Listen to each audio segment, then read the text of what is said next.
Hello, good morning students and welcome to Chemistry Concept with Pragna Madam. આપણે સંકીર્ણ સંયોજનો ચેપ્ટરમાં ગયા લેક્ચરમાં સવર્ગાંક અને સંકીર્ણોની ભૌમિતિક રચના વિશે ભણ્યા હતા. થોડું પહેલા રિવિઝન લઈ લઈએ. ગઈકાલના લેક્ચરનું શું ભણ્યા હતા? ગઈકાલે સવર્ગાંક. શું ભણ્યા હતા? સવર્ગાંક. તો કોને કહેવાય સવર્ગાંક? એ જલ્દી આન્સર આપો મને.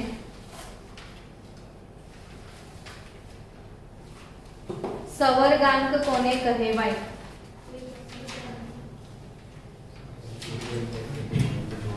ધાતુ આયનની આસપાસ લિગેન્ડની સંખ્યા. ધાતુ આયનની આસપાસ શું? લિગેન્ડની સંખ્યા. એને આપણે શું કહેતા હતા? સવર્ગાંક. જેમ કે NiCN4 - 2 એક સંકીર્ણ આયન છે. તો આ સંકીર્ણ આયનમાં નિકલને તમે શું કહેશો? ધાતુ આયન એવું કહેશો. નિકલને શું કહેશો? ધાતુ આયન કહેશો. તો આ નિકલ ધાતુ આયન એની આજુબાજુ કેટલા લિગેન્ડ છે? 4. એક દંતીય લિગેન્ડ છે.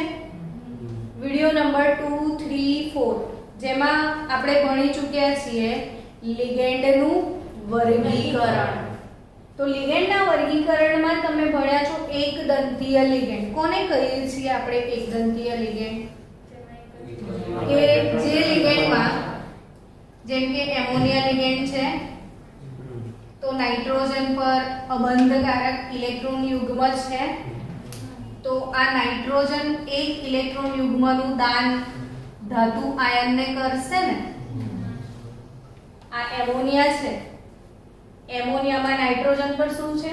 અબંધકારક ઇલેક્ટ્રોન યુગ્મ. આ નાઇટ્રોજન પોતાના અબંધકારક ઇલેક્ટ્રોન યુગ્મનું દાન ધાતુ આયનની ખાલી કક્ષકોમાં કરે છે અને ધાતુ આયન સાથે બંધ બનાવે છે. કયા પ્રકારનો બંધ બને છે કહેશો મને? સવર્ગ સહસંયોજક. તો અહીં લિગેન્ડ જે છે લિગેન્ડ એ પોતાના ઇલેક્ટ્રોન યુગ્મનું દાન કરીને ધાતુ આયન સાથે શું બનાવે છે? સવર્ગ સહસંયોજક બને. હવે જો એક જ ઇલેક્ટ્રોન યુગ્મનું દાન થાય તો એવા લિગેન્ડને આપણે શું કહી રહ્યા છીએ? એક દંતીય લિગેન્ડ. પણ જો બે ઇલેક્ટ્રોન યુગ્મનું દાન થાય તો આપણે એને શું કહી રહ્યા છીએ? દ્વિદંતીય લિગેન્ડ. ફોર એક્ઝામ્પલ તમે આવું પણ ભણ્યા છો લિગેન્ડના વર્ગીકરણ વાળા લેક્ચરમાં કે CH2 CH2 NH2 NH2 ભણ્યા છો. તમને આનો દેખાવ જોઈને એવું લાગી રહ્યું છે ને કે આના પાસે બે દાતા પરમાણુ છે. આ એક નાઇટ્રોજન દાતા પરમાણુ છે. આ બીજો નાઇટ્રોજન દાતા પરમાણુ છે. કેટલા દાતા છે? એટલે બે દાતા તરફથી બે ઇલેક્ટ્રોન યુગ્મનું દાન એ ધાતુ આયનને કરશે. આ બંનેનું દાન એ ધાતુને કરશે કે નહીં? તો આ છે તો એક જ અણુને, પણ એક જ અણુમાંથી બે જગ્યાએ દાન થયું ને? હા કે ના? એક જ અણુમાંથી બે જગ્યાએથી દાન થયું છે. તો આ કેવો લિગેન્ડ કહેવાય? દ્વિદંતીય લિગેન્ડ. કેવો લિગેન્ડ કહેવાય? દ્વિદંતીય. પણ એ સિવાય જો ધારો કે આપણે અચ્છા આનું નામ તો તમને યાદ છે કે ભૂલી ગયા છો? ઇથેન 2-ડાયએમાઇડ. શું છે આ? ઇથેન 2-ડાયએમાઇડ. ઈએન લિગેન્ડ કહીએ છીએ. જો એવો આપણે પીટીએન લખતા, ધારો કે પીટીએન. વિડિયોને તમે પ્લીઝ વારંવાર જો. લિગેન્ડનું વર્ગીકરણ બહુ જ અગત્યની વાત છે. 12મું ધોરણ છે. પહેલું ચેપ્ટર આપણે આ સ્ટાર્ટ કર્યું છે. સૌથી પહેલા આપણે 9મું ચેપ્ટર સ્ટાર્ટ કર્યું, બરાબર છે? તો જેમ જેમ ચેપ્ટર ચાલી રહ્યું છે તમારા પાસે ફૂલ ફેસિલિટી છે વિડિયોની. તમે વારંવાર વિડિયો જુઓ, એને રિપીટ કરો, તૈયારી કરો ને પછી ટેસ્ટ આપો. પડી રહી છે ખબર? તો આ CH2 CH2 NH2 NH2 NH2. હવે આ ત્રણ નાઇટ્રોજન છે. આ તો એક જ અણુ થયો, 1 2 ને 3 કાર્બન એટલે પ્રોપેન, 1 2 3 ટ્રાઇએમાઇન PTN છે ને, પ્રોપેન 1 2 3 ટ્રાઇએમાઇન છે. તો આ નાઇટ્રોજન પરથી દાન થશે, આ નાઇટ્રોજન પરથી પણ દાન થશે ને આ નાઇટ્રોજન પરથી પણ દાન થશે. જે જગ્યા પરથી દાન થાય છે એ જગ્યાને સવર્ગ સ્થળ નિર્દેશ કહેવામાં આવે છે. શું કહેવામાં આવે છે? સવર્ગ નિર્દેશ. હવે વિચારો કે આ ધાતુ આયનને દાન કરશે એની ખાલી કક્ષકમાં, તો અહીંથી પણ દાન થશે, અહીંથી પણ દાન થશે અને અહીંથી એક જ લિગેન્ડ 3 બંધ નહીં બનાવી રહ્યો. કેટલા બંધ બનાયા? 3. એવો બીજો આવો લિગેન્ડ આવી જાય તો બીજા કેટલા બંધ બનશે? 3 બની જશે. તો કુલ આને કેટલા થયા? 6. તો આનો સવર્ગાંક કેટલો થાય? 6 થાય કે નહીં? ધાતુ આયનનો સવર્ગાંક કેટલો થાય? 6. એટલે ધાતુ આયન એ એની આજુબાજુ લિગેન્ડ દ્વારા જે બંધનું નિર્માણ થાય એને આપણે શું કહેતા હોઈએ છીએ? એનો સવર્ગાંક કહેતા હોઈએ છીએ. હવે વિચારો કે આનો સવર્ગાંક કેટલો બન્યો? 6. તો 6 એ કયો આકાર રચાશે? કાલે આપણે એ જ ભણ્યા હતા કે અગર 6 છે, અગર શું છે? 6, તો સંકરણ કયું થશે? sp3d2 અથવા d2sp3. 6 બંધ બનાવવા માટે 6 કક્ષકો જોઈએ. શું વિચારવાનું? 6 બંધ બનાવવા માટે કેટલી કક્ષકો જોઈએ? 6. તો 1s 3p કુલ કેટલી થઈ? 4 અને 2d 6 થઈ ગઈ. ધારો કે 7 બંધ બનાવવાના હોત તો તમે શું કરતા? sp3d3 જેટલા બંધ બનાવવાના છે ને એટલી કક્ષકોનું સંકરણ કરવાનું છે. 4 બંધ બનાવવાના હોત તો તો કાલના લેક્ચરનો જો થોડું રિવિઝન જ આપણે કરી રહ્યા છીએ તો હજી થોડું વધારે રિવિઝન કરી લઈએ કે કાલે આપણે ભણ્યા હતા સવર્ગાંક 4. શું ભણ્યા હતા? તો સવર્ગાંક 4 એટલે ધાતુ આયન 4 બંધ બનાવવાનું છે એ વાત નક્કી. હવે ધાતુ આયન 4 બંધ બનાવવાનું છે તો કઈ બે પ્રકારના સંકરણ શક્ય બનશે એવું મેં શીખવાડ્યું હતું. sp3 અને બીજું dsp2 સંકરણ. આવું ભણ્યા હતા ને? જો એક d એક s તો આ એક d વપરાશે, એક s વપરાશે અને બે p px અથવા py કઈ પણ વપરાશે. s તો s જ છે, px or py or pz વાળી કઈ પણ બે વપરાઈ જશે. તો d કઈ વપરાશે? તો આમાં જે d વપરાશે ને એ યાદ રાખજો, dx2 y2 વપરાશે. કઈ d વપરાશે? તો આ dsp2 સંકરણમાં dx2 y2 s વપરાશે ને બે p px py pz વાળી કોઈ પણ બે p વપરાઈ જશે. તો આપણે અહીંયા આગળ સમજવાનું કે sp3 સંકરણ તો એક s અને 3p એટલે px py અને pz.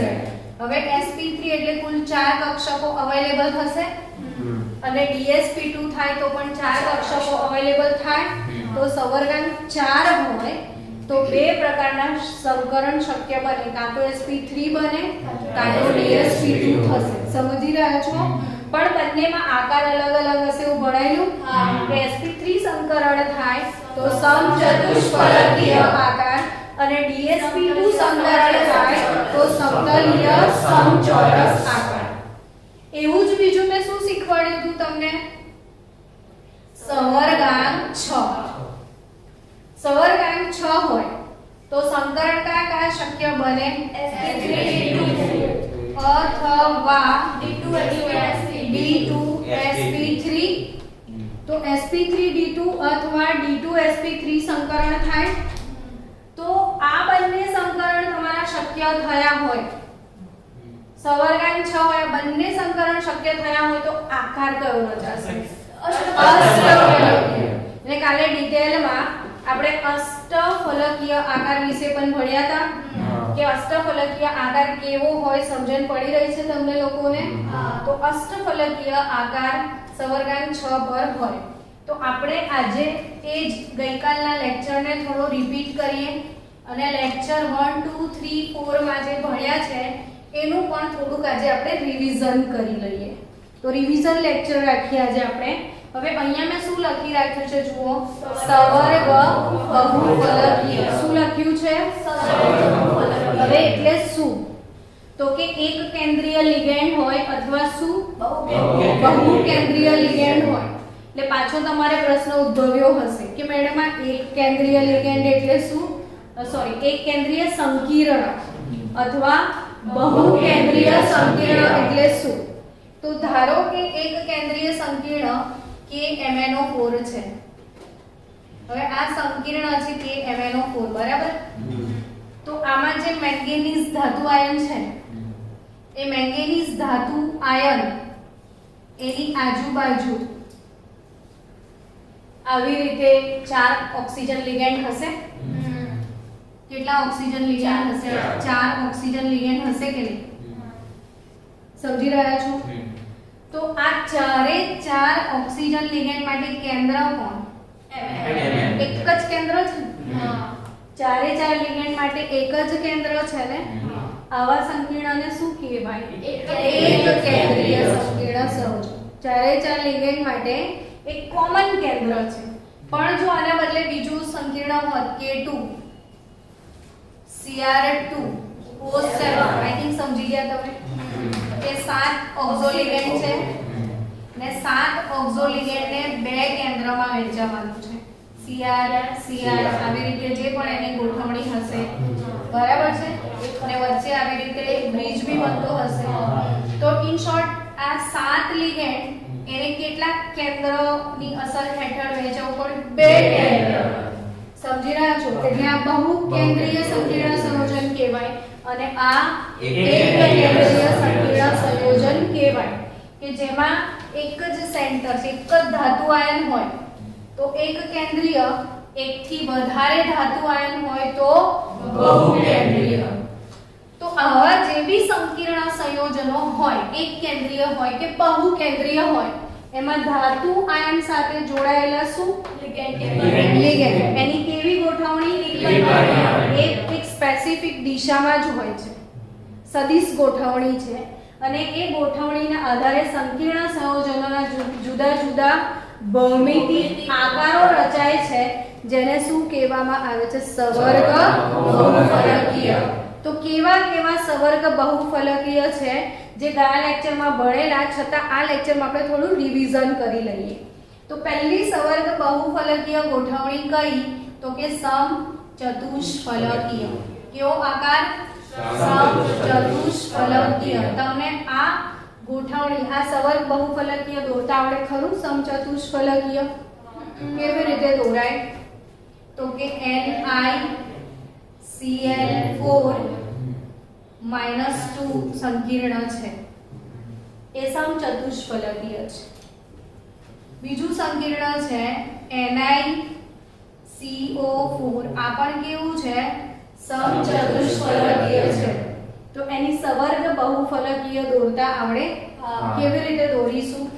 તો કે નિકલ આ રીતે એક લાઈન, આ 3 ત્રિકોણ થયું, ચોથું આમ આડું દોરવાનું છે. સમજી રહ્યા છો? આ 3 પોઈન્ટને હું કવર કરું.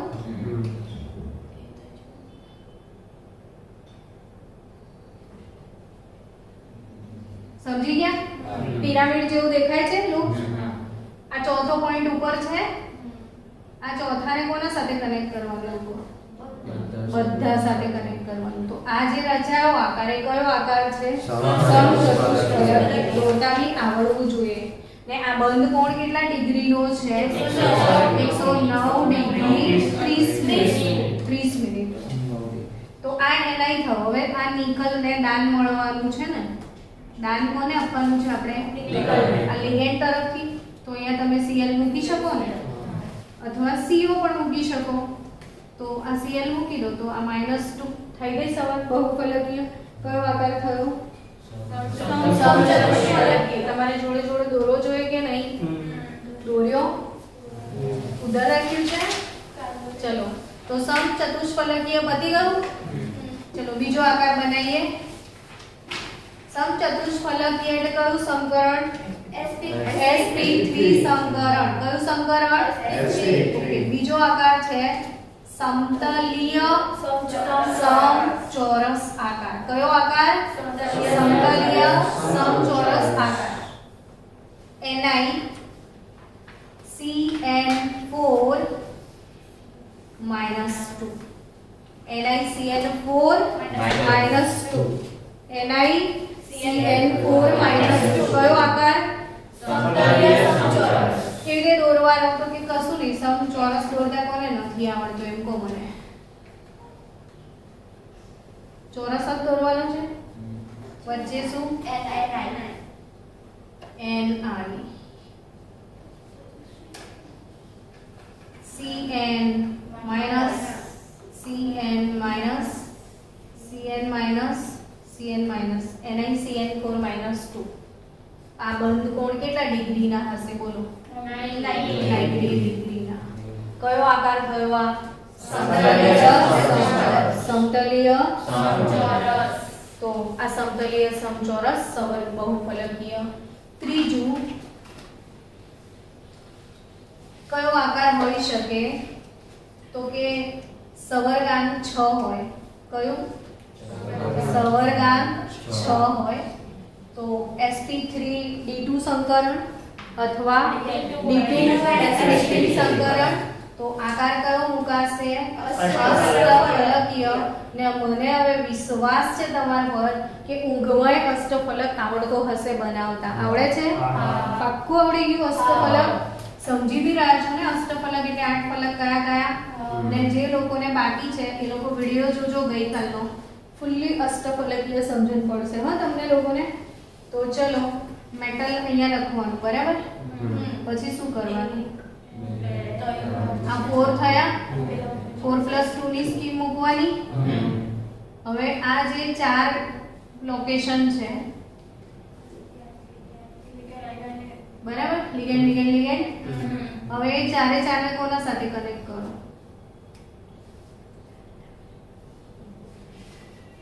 એક પિરામિડ ના થાવ? બેઝ ચોરસ છે, આમ ઉપર પિરામિડ થાવ, ચોરસ પિરામિડ થયો ને। અને હવે નીચે તમે આવી રીતે આને દોરો તો આ ચારે ચારને નીચે કનેક્ટ કરો તો બીજો પિરામિડ બન્યો। તો આ આકાર કયો થાય? અષ્ટફલકીય। કયો આકાર થાય? અષ્ટફલકીય આકાર થશે। સવર્ગાંક 6 ઉપર કયો આકાર મુકાય? અષ્ટફલકીય। ચલો ફાસ્ટ બચાવો। હવે કેવી હજી બહુફલકીય આવી શકે સમજીએ। સવર્ગાંક 4, સવર્ગાંક 5 વિશે વિચારીએ। ચલો કયો સવર્ગાંક? 5। જો સવર્ગાંક 5 હોય તો તમને શું લાગે કેવો સંકીર્ણ મતલબ કયું સંકરણ શક્ય હશે સવર્ગાંક 5 ઉપર? sp3d 5 જ લેવાની ને આપણે તો એક s મળી જશે, 3p 4 થઈ ગઈ, 1d 5 થઈ ગઈ, sp3d। અથવા આવું બી તો થાય ને dsp3 અંદર વાળી d પણ વપરાઈ શકે, બહાર વાળી d પણ વપરાઈ શકે। તો જો બહાર વાળી d એટલે ગઈકાલે શીખવાવેલું તમને કે બહાર વાળી d વાપરો ને તો એ બાહ્ય કક્ષીય સંકીર્ણ કહેવાય અને અંદર વાળી d વાપરો તો આંતર કક્ષીય સંકીર્ણ કહેવાય। અંદર વાળી d વાપરો તો આંતર કક્ષીય સંકીર્ણ અને બહાર વાળી d વાપરો તો બાહ્ય કક્ષીય સંકીર્ણ। હવે જો તમે સંકરણ કરી રહ્યા છો, એક મિનિટ,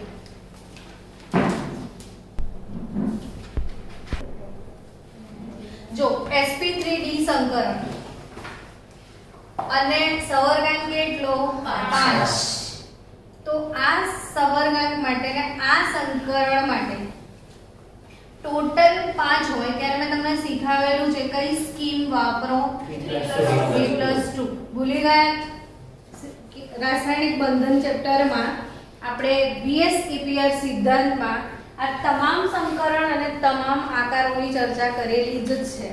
તો એવું હોય તો ફરીથી કેમિકલ બોન્ડિંગના વિડિયો રિવાઇઝ કરો, પણ આ આકાર તમને આવડવા બહુ જરૂરી છે કે 5 એ કઈ સ્કીમ મુકાય, તો 3 એટલે ત્રિકોણ થાય ને, આ 1 2 3 હું અહીંયા મેટલ મૂકી દઉં, આ કયો આકાર થયો, ત્રિકોણાકાર થયો, 3 થઈ ગયા। હવે આ ત્રિકોણાકાર થયો તો આપણે એને એટલીસ્ટ ત્રિકોણ બનાવી દઈએ। હવે +2 એટલે એક અબવ ધ પ્લેન અને એક બિલો ધ પ્લેન। 3 + 2 આ રીતે લખાય, સમજો। હવે આ 3 ને ઉપરવાળા સાથે આપણે કનેક્ટ કરી દઈએ, થઈ ગયું કનેક્ટ। એ જ 3 ને નીચેવાળા સાથે કનેક્ટ કર્યું તો વચ્ચે ત્રિકોણ આવ્યો ને, તો એક પિરામિડ ઉપર બન્યું ને એક પિરામિડ નીચે। બોલો આ આકારને શું કહેશો તમે? ત્રિકોણીય દ્વિપિરામિડલ આકાર। કયો આકાર છે? ત્રિકોણીય દ્વિપિરામિડલ આકાર। કયો આકાર છે? ત્રિકોણીય દ્વિપિરામિડલ આકાર છે। તો આ સવર્ગાંક 5 ઉપર તમારે sp3d સંકરણ થઈ રહ્યું છે, તો કયો આકાર રચાશે? ત્રિકોણીય દ્વિપિરામિડલ। અગર જો સંકરણ કયું થયું તમારું dsp, તો કેવું મૂકશો તમે આકાર? તો પછી ભલે 5 છે બરાબર, તો 5 માં 4+1 પણ લેવાય। 5 માં શું લેવાય? 4+1। હવે 4+1 એટલે શું? તો કે આ 4 લો, મેટલ અને એક અબવ। હવે આને તમે આના સાથે કનેક્ટ કરો, બેઝ ચોરસ થયો અને એક પિરામિડ બન્યું। તો આ સવર્ગ બહુફલકીય અને શું નામ આપશો? ચોરસ પિરામિડલ। કેવો આકાર કહીશું આપણે આને? ચોરસ પિરામિડલ। કેવો આકાર છે આ? ચોરસ પિરામિડલ। તો સમચોરસ પિરામિડલ પણ લખાય, સમતલીય સમચોરસ પિરામિડલ અથવા ચોરસ પિરામિડલ। તો સવર્ગાંક 5 ની બહુફલકીય આપણે બાકી હતી, તો ટોટલ હવે યાદ કરો કેટલા આકારો તમે ભણ્યા? સવર્ગ બહુફલકીયમાં સમચતુષ્ફલકીય, સમતલીય, સમચોરસ, અષ્ટફલકીય અને 5 સવર્ગાંક પર ત્રિકોણીય દ્વિપિરામિડલ અને સમચોરસ પિરામિડલ। ડન? Concept clear? બીજું નવું શું શીખ્યા આજે? એક કેન્દ્રીય સંકીર્ણ કોને કહેવાય? કે જેમાં એક જ ધાતુ આયન હોય, KMnO4। કોને બહુકેન્દ્રીય કહેવાય?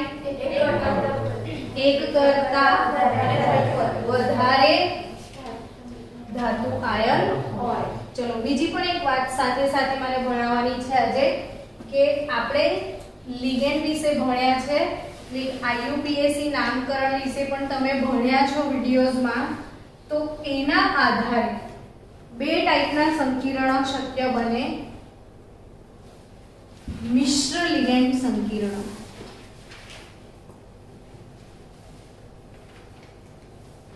શું લખ્યું છે મેં? મિશ્ર લિગેન્ડ સંકીર્ણ એટલે શું? બોલો, મિશ્ર લિગેન્ડ સંકીર્ણ એટલે શું હશે? આમ કેમિસ્ટ્રી કેવું કે કોઈ વસ્તુ લખેલી હોય એને 5 મિનિટ વિચારો તો એ આઈડિયા આવી જાય ને। તો તમને શું આઈડિયા આવે? મિશ્ર લિગેન્ડ સંકીર્ણ એવું બોલું તો એક કરતા વધારે લિગેન્ડ પોસિબલ હોય, એક કરતા વધારે લિગેન્ડ પોસિબલ હોય। જેમ કે NiCN4 છે, તો આમાં કેટલા લિગેન્ડ છે એમ કહો? ચલો મને પહેલા આમાં કેટલા લિગેન્ડ છે? 4 લિગેન્ડ છે, પણ 4 CN જ છે ને। તો આને મિશ્ર લિગેન્ડ સંકીર્ણ કહેવાય? ના કહેવાય, બરાબર? ના કહેવાય। ચલો હવે લખ્યું જ છે તો જોડે જોડે આપણે એનું IUPAC નામકરણ પણ શીખી લઈએ। તો હવે આને આ સંકીર્ણનું મારે નામ લખવું છે IUPAC. તો આ CN- લિગેન્ડને શું કહેવામાં આવે છે? સાયનાઇડો અથવા ઘણી જગ્યા પર સાયનો પણ લખેલું હશે. બરાબર છે ને? તો હવે મારે આનું નામ લખવું છે તો પહેલા લિગેન્ડ થી જ ચાલુ થાય ને નામ. આ 4 એટલે શું? Tetracyanido, tetracyanido nickel. હવે આ ઋણાયન છે કે ધનાયન? ઋણાયન. તો ઋણાયન હોય ત્યારે નિકલને નિકલ ના લખાય. જ્યારે કોઈ પણ સંકીર્ણ સંયોજન ઋણ આયન તરીકે હોય, કોઈ પણ શું સંકીર્ણ સંયોજન શેના તરીકે હોય? ઋણાયન દેખાય છે ને ઋણાયન છે તો નિકલને એટ પ્રત્યય લાગે. જો કોબાલ્ટ હોય તો કોબાલ્ટેટ. બરાબર. Fe હોય ફેરેટ. તો નિકલ હોય નિકલેટ. આ વિડિયોમાં ડિસ્કસ કરેલું છે, આગળના વિડિયો જો, લિંક જો. તો ટેટ્રા સાયનાઇડો નિકલેટ પછી યાદ આવે છે શું કરવાનું? તો કૌંસમાં એનો ઓક્સિડેશન આર્ક લખવો પડશે. એટલે હવે રેડોક્સ ચેપ્ટર પાછું યાદ કરીએ તો ઓક્સિડેશન આર્ક કેવી રીતે શોધવાનું? તો નિકલ માટે શું ધારી લો? X પ્લસ 4 Cn નો ઓક્સિડેશન આર્ક -1 is equal to કુલ વીજભાર -2. તો x -4 -2 તો x બરાબર 2 રોમનમાં લખવાનું છે. તો આનું નામ હવે આ આયન છે એટલે પાછળ આયન શબ્દ પણ લખવો પડે. તો આનું નામ શું લખાય? Tetracyanido nickelate 2 ion. Tetracyanido nickelate 2 ion. તો ટેટ્રા સાયનાઇડો લખાઈ ગયો, જવા દો. પણ આ મિશ્ર લિગેન્ડ નથી. બરાબર છે ને વાત? તો એવા કેવા સંકીર્ણોને મિશ્ર લિગેન્ડ કહેવાય? ધારો કે ક્રોમિયમ, એના સાથે Na3 Cn2 અને બહાર NO3. ધારો કે આવું એક સંકીર્ણ સંયોજન છે. તો હવે આ ક્રોમિયમ જે છે એના સાથે 4 એમોનિયા લિગેન્ડ છે અને 2 સાયનાઇડ. તો અલગ અલગ લિગેન્ડ છે ને. તો આ ટાઈપના સંકીર્ણ સંયોજનને શું કહેવાય? મિશ્ર લિગેન્ડ સંકીર્ણ સંયોજન. શું કહેવાય? મિશ્ર લિગેન્ડ સંકીર્ણ સંયોજન. Concept clear? પણ આપણે આનો IUPAC નામ લખવાનો પ્રયત્ન કરીએ. તો આવતીકાલે આપણે શું કરીશું કે તમે બધા જ લોકો આગળના બધા ફૂલ વિડિયો જોઈને લિગેન્ડના નામ પ્રિપેર કરીને આવજો. શું પ્રિપેર કરીને આવશો? લિગેન્ડના નામ. અને કાલે ફરીથી આપણે શેની પ્રેક્ટિસ કરશું? ટેક્સ્ટ બુકની અંદર જેટલા પણ IUPAC નામકરણના ઇન્ડેક્સ ક્વેશ્ચન છે એ બધા જ આપણે અહીંયા સોલ્વ કરશું. તો આ Cr Na3 Cn2 NO3 છે. ચલો હવે આપણે નામ લખવાનું છે. તો નામ લખવાનો પહેલો નિયમ હંમેશા પહેલા ધનાયનનું લખાય પછી ઋણાયન. તો અહીંથી ખબર પડી જાય કે આ ધનાયન છે ને આ ઋણાયન છે. તો જ્યાં સુધી આ બધાના નામ નહીં આવડે ત્યાં સુધી તકલીફ પડશે. આ કયો લિગેન્ડ છે? કોણ કહેશે તમારામાંથી? પણ લિગેન્ડ તરીકે આનું નામ શું છે? એમાઇન. એટલે જ કહું છું કે નામ પહેલા મોડે કરીને આવો. આ એમાઇન, આ સાયનાઇડો. હવે આને લખવાનું હોય તો એમાઇન પણ છે, સાયનાઇડો પણ છે. તો બેમાંથી પહેલા કોણ લખાશે?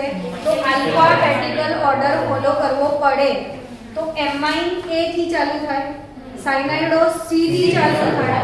તો આલ્ફાબેટિકલ ઓર્ડરના હિસાબથી પહેલા કોણ આવે? એમાઇન આવે. હવે કેટલા એમાઇન છે? 4. તો ટેટ્રા એમાઇન. પછી આ 2 છે તો ડાયસાયનાઇડો. Tetra અમાઇન ડાયસાયનાઇડો chromium. કોઈ જગ્યાએ ગેપ છોડવાની નથી. આખું સળંગ લખાય. જો મેં કોઈ જગ્યાએ નાની સરખી ગેપ છોડી નથી. તો ટેટ્રા અમાઇન ડાયસાયનાઇડો ક્રોમિયમ બ્રેકેટમાં એમાં શું લખવું પડશે ઓક્સિડેશન R હવે આ બહાર છે એ લિગેન્ડ ના કહેવાય બહાર છે એ શું ના કહેવાય લિગેન્ડ આ એની પ્રાથમિક સંયોજકતા છે એટલે હવે આપણો નેક્સ્ટ ટાર્ગેટ IUPAC નામકરણ શીખીશું એના પછી આપણે વર્નરનો સિદ્ધાંત શીખવાડીશ તો આ જે છે NO3 એને શું કહીએ છીએ તો નાઇટ્રેટ શું કહીએ છીએ નાઇટ્રેટ હવે આનો ઓક્સિડેશન આ કેવી રીતે શોધવાનું એ શીખીએ તો ક્રોમિયમ માટે શું ધારી લો +4 એમોનિયા તટસ્થ અણુ છે 0 એટલે એનો વીજભાર 0 2 સાયનાઇડ છે એનો -1 નાઇટ્રેટ ની વેલેન્સી -1 બરાબર 0 બધું જ સળંગ લઈ લેવાનું તો x બરાબર -2 -1 3 આવ્યું તો અહીંયા શું આવે ક્રોમિયમ 3 નાઇટ્રેટ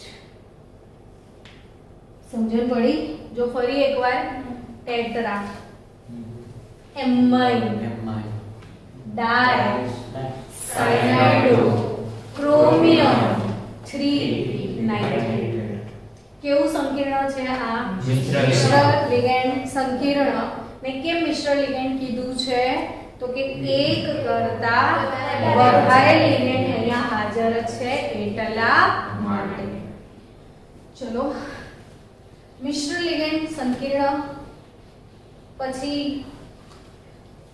આપણે થોડું જ કંઈક એમ પણ રિવિઝન કરી રહ્યા છીએ તો રિવિઝનમાં મને સમજાવો કે આ C ડબલ બોન્ડ O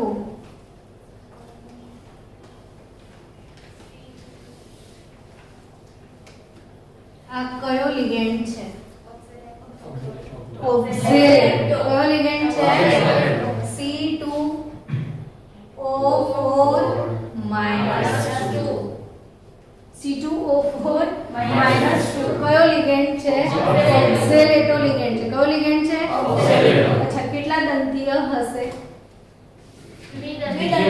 દ્વિદંતીય હશે કેટલા દંતીય હશે કેવી ખબર પડી દ્વિદંતીય છે તો આ ઓક્સિજનની જોડે ઇલેક્ટ્રોન દેખાઈ રહ્યા છે આ ઓક્સિજનની ઉપર પણ ઇલેક્ટ્રોન દેખાય તો આ એક જ અણુ બે જગ્યાથી દાન કરવાનો છે તો કેવો લિગેન્ડ છે દ્વિદંતીય લિગેન્ડ છે જે બાળકોને તકલીફ લાગી રહી છે એમને આગળના ફક્ત વિડિયો જોવાની જરૂર છે જોઈને આવજો બિલકુલ સમજણ પડવાની છે 100% ડોન્ટ વરી ડર કે આગે જીત હે તો આજે શું પીને બેસી જવાનું માઉન્ટેન ડ્યુ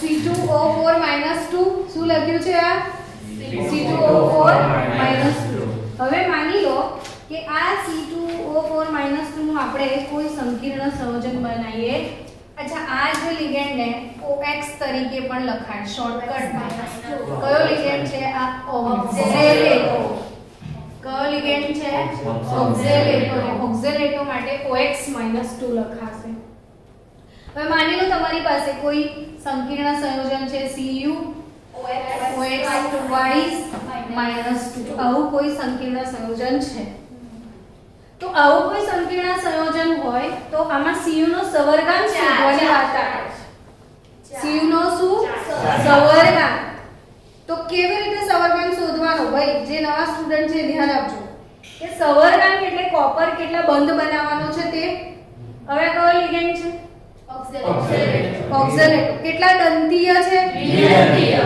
તો એક લિગેન્ડ બે દાતા પરમાણુ ધરાવે છે તો આ કેટલા છે तो एक के लिए दो दो के लिए चार बराबर છે એક ગાયને બે શિંગડા હોય તો બે ગાયના ચાર શિંગડા થવાના છે અને આ ચાર શિંગડા કોને પડવાના છે એટલે એનો સવર્ગાંક 4 ડન હવે આ જ આકૃતિ દોરતા આવડવું જોઈએ કે તમે અહીંયા શું શીખ્યા સવર્ગાંક કેટલો 4 તો મન મે લડ્ડુ ફૂટ ગયા 4 સવર્ગાંક પર કયો આકાર હોય